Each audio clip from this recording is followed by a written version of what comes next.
Tirana u trondit pas ditën e së hënës nga vrasja një gjyqtari brenda sallës së gjyqit në apelin e Tiranës. Gjyqtari Shkodran Astrid Kalaja ishte në krye të detyrës duke shqyrtuar një çështje pronash, kur një nga personat që ishte palë në proces ka qelluar me armë në drejtim të tij dhe dy personave të tjerë që ishin në gjyq. Fatkeqësisht gjyqtari Kalaja nuk i ka mbijetuar dot plagëve dhe ka humbur jetën brenda sallës së gjyqit, ndërsa të plagosur mbeten edhe babe bir, RK dhe EK, jashtë rrezikut për jetën. Ngjarja u regjistrua rreth orës 15:40 në ambientet e gjykatës së apelit të jurisdiksionit përgjithshëm, kur dyshohet se 30 vjeçari palë në proces ka qelluar me armë zjarri drejt gjyqtarit dhe dy shtetësve të tjerë, përkatësisht 65 dhe 45 vjeç babë dhe bir.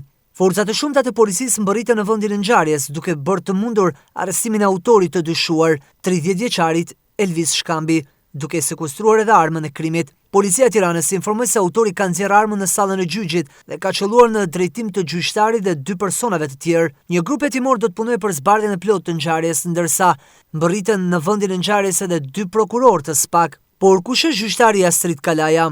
Ai është emëruar për herë të parë si magjistrat në 24 nëntor të vitit 1993 në Shkodër. Në gjykatën e Shkodrës ka shërbyer për shumë vite përpara se të emërojë në atë të apelit në Tiranë. Në vitin 2019, Kalaja do të kalonte vettingun, ndërsa KPA do ta konfirmonte në detyrë në janar të 2022-shit. Astrid Kalaja është zgjedhur edhe antar në Kolegjin Zgjedhor 3 herë radhazi, i lindur në Shkodër dhe i diplomuar në Fakultetin e Drejtësisë në vitin 1993, sapo mbaron studimet me titullin jurist, do të emërohej në detyrën e gjykatësit në rrethin e Shkodrës.